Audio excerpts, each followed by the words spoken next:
What's up, y'all? Kendama, and I'm here with another Kendama unboxing. An actual physical box. I'm almost done with all of the Battle at the Border stuff. This is an unboxing from Kimball Kendamas. If you don't know Kimball Kendamas, it is a new, smaller brand doing some really sick custom painted stuff with homemade clears, and just recently they've developed a shape with quad kendamas, or I should say developed by them and produced by quad kendamas. They've been doing some painted stuff for a minute, I would say the beginning of the year, a little bit of last year, but as of recently I've seen a lot more of their stuff on FKC and especially on Instagram. They have some really unique designs, and they reached out and said they wanted to send me some stuff out and do some custom stuff for me, and I really appreciate it. Ryan Kimball, Ryan is the G. Ryan is awesome. He's the owner of Kimball Kendamas, and he's from Oregon, so shout outs to Oregon, shout out to PNW, and shout outs to Ryan. He sent me 3 things in here, which I'm super pumped to show you guys, so let's go get into it right now. Bevel Worship Knife, you already know what's up, you know what's good.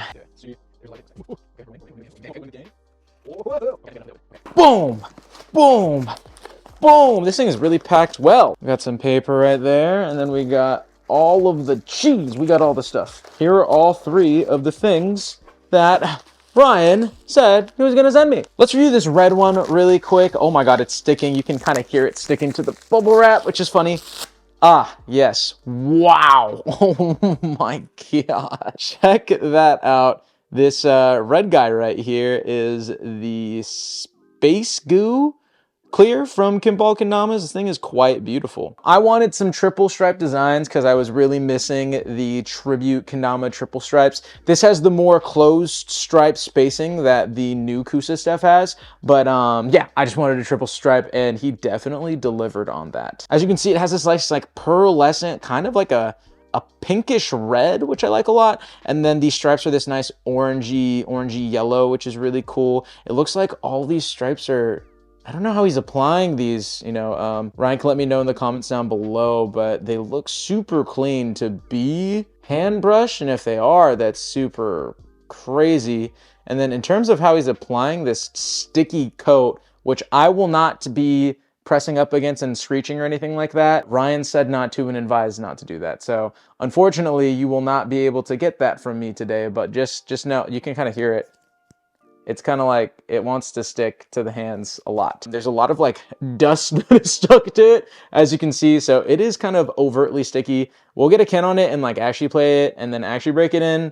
And then I'll do, you know, a video in the future or something, but to show you the screeching, because from what I can tell, if I do it now, it is bad for the paint. So I will not be doing that. But man, you can see the grain through the paint, which I like. I don't know if this will get really dirty. It's already catching a lot of dirt and dust on it. So this might be a very dirty clear when it gets broken in, but we'll see. This Tama is really nice. It is a beach Tama, as you can see, and it actually does have a step and a really huge bevel. So that's really, really cool. Very, very beautiful, very nicely done.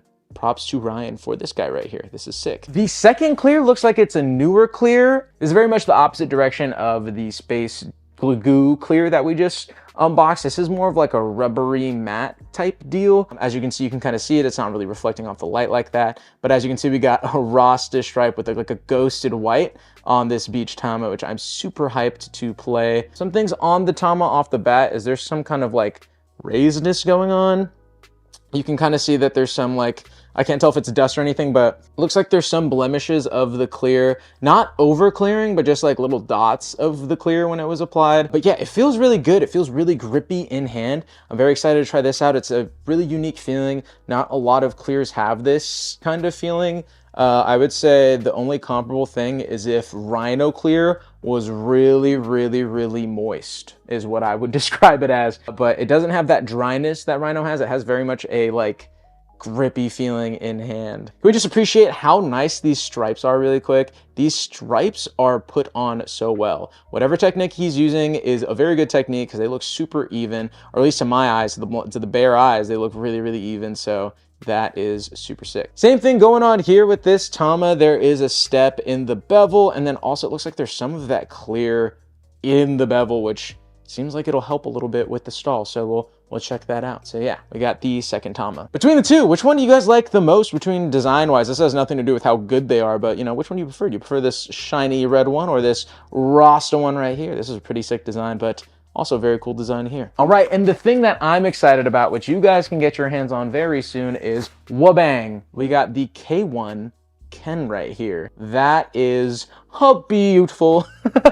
I love how chunky this thing is. Check that out. The K1 Ken from Kimball Kendama. First of all, aesthetically, proportion-wise, this thing is very, very proportionate, which I like a lot. Very thick serrato, as you can see, but also a very thick slip stop right there and a very, very thick handle saw right there. That is insane. This looks like it's gonna be fun for Ken flips and juggles, like just like flipping it in the hand. It wants to come back really badly. It's definitely a heftier Ken. It feels really beefy. I think this is probably gonna be in like the 80s or 90s, which is fine. As shapes get bigger and we still wanna use maple, this is kind of what we got. I also like the height of the sword off first rip. It doesn't feel too tall or anything like that. And the cups don't sit too low. The spike, length off rip is a very nice length. Let's go grab a couple shapes and compare it to it really quick. Going along with the quad produced stuff, here is the Mark shape from Kendrama's, and quad also helped produce that one. If we're going big cup to big cup, it looks like it's more of a inner diameter is the same type beat there. Looks like the small cup's a little bit bigger by like slightly. And then the base cups are about the same. Check that out. And then as you can see, this has like nice angles on it as well versus like the very smoothness on the Mark shape right there. All that is to say, quad can do it all.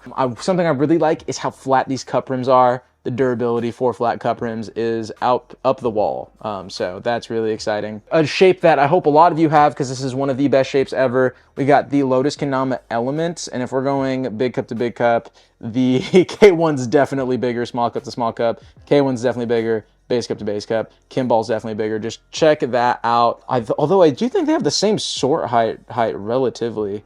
Now, the Kimball is slightly taller, but it really doesn't feel like like a tall shape. Could be the proportions, but yeah, I would say the sword thickness is just a slight bit thicker than this, but not by a lot. It doesn't feel like an analog truffle or anything like that. That one's a chonky boy, but yeah, this one feels chonky without feeling like a whole different size of Kendama, so I'm really excited. Something I didn't mention yet, we got the flat stall points right there, so those are cool right there. And then also the stepped cup.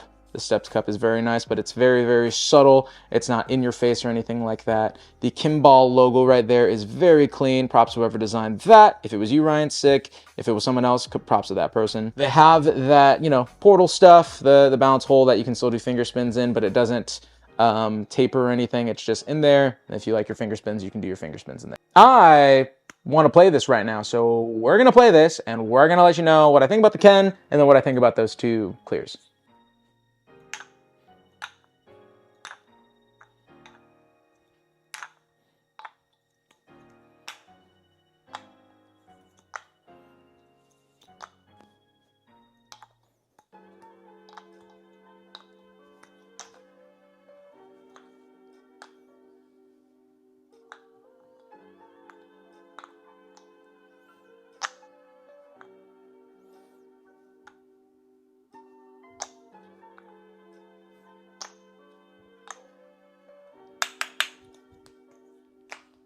All right, I am back from the sesh, and this thing is really good.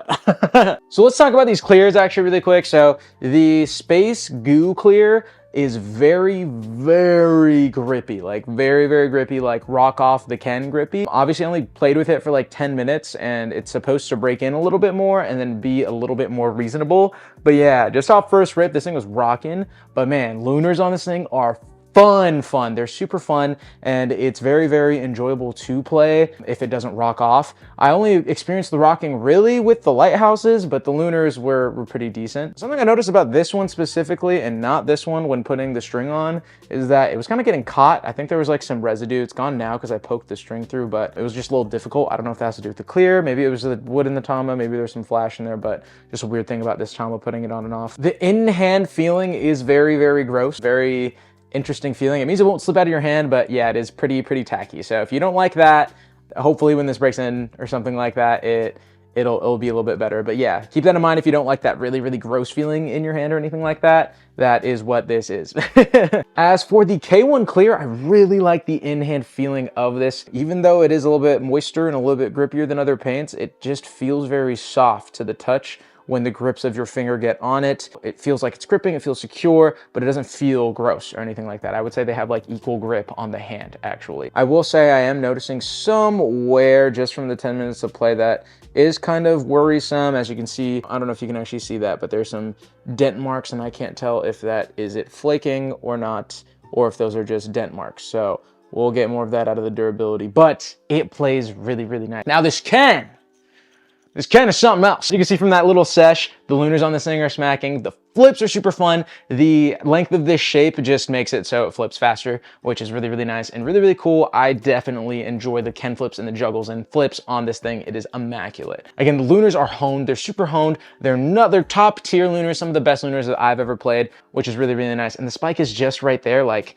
if the spike goes down anymore, I can't imagine what's gonna happen. This is definitely a slow sling Dama, so you gotta have your finger hooked on there and, you know, be okay with like kind of waiting around for the slings. I had to be very particular about how I did my slings with this, which is totally fine because it's so good at the lunar, so good at the flips. Like, it's cool. It did late slings, which was really cool as well. So that was kind of a nice touch. But yeah, it's definitely not a slinger Dama. If you're doing a comp, they'll be doable. At least it's not like a Sweet Chalizern where I want to pull my hair out if I want to do a slinger. They're doable, not the best by any means. These stall points are amazing. The flatness of these are just lending itself to amazing stalls. The underbird stall is really nice. You get that nice contact point right there. It lays on the ring a little bit, which is great. The handle saw was really, really good. It was very, very enjoyable to do, especially specifically with this bevel. I can see with smaller bevels by like even slightly, it might be a little bit harder to do your handle saws, but with how big this bevel is and the crushable or the step bevel, it feels good. The ring saw was like cool. It was good. It has like a lot of wobble. So like it has too much play this way and then it shifts this way and back and forth, which is fine, but it doesn't feel secure or as secure as other ring saws I've had recently. It just isn't really gripping side to side. As you can see, it has that like wobble right there. You can land them and there's gonna be some adjustability, but it is not any like amazing ring stall or anything like that. The taps on this thing are fun, dude. This base cup area, man, it just wants you, it encourages you to just go ham on those taps. I was busting out the three. The three felt really fun. And again, because the flips are so good on this thing, it felt really controlled. It felt like predictable. I felt like I knew what I was doing with my taps. And again, I suck at taps. Overall, Ryan, I'm very, very impressed by the work you're doing. This shape is super fun. It reminds me, if I had to think of a shape that it reminds me of, it reminds me of a more wieldy jet. Somehow you made the cups bigger. So yeah, that is pretty gnarly and pretty insane. It feels super fun to play. It's very, very balanced. It's very, very nice. And if you want your hands on one, Ryan's gonna be doing a small drop, I believe, this weekend, so keep your eyes peeled for that. I also believe he has a couple of customs on the website as well, so check those out. But very, very nice and solid offerings from Kimball Kendamas. Link down below is gonna be his shop, so check out all his stuff there. And then if you wanna hop on, I believe this first drop is like 6 of these. So, and don't worry, if you miss out on this drop, he will be doing a bigger drop later in the future. So yeah, you definitely want your hands on this Ken. This Ken is super fun to play, super chunky. If you like chunky shapes or if you like really nicely flipping shapes, this is one of them. That's it for me. If you somehow have your hands on one of these, or when you do get your hands on this, let me know in the comments down below. I'd love to know your thoughts. Or if you have the clears, I'm sure some of you have these clears, let me know what you think in the comments down below. If you guys enjoyed this video, please hit the like button, subscribe button, hit post notifications. You can be one of the first to watch these videos when they come out. And obviously sharing the video goes a long way for the channel. This is the live from Okendamas, and I'll see you in the next video. Burst.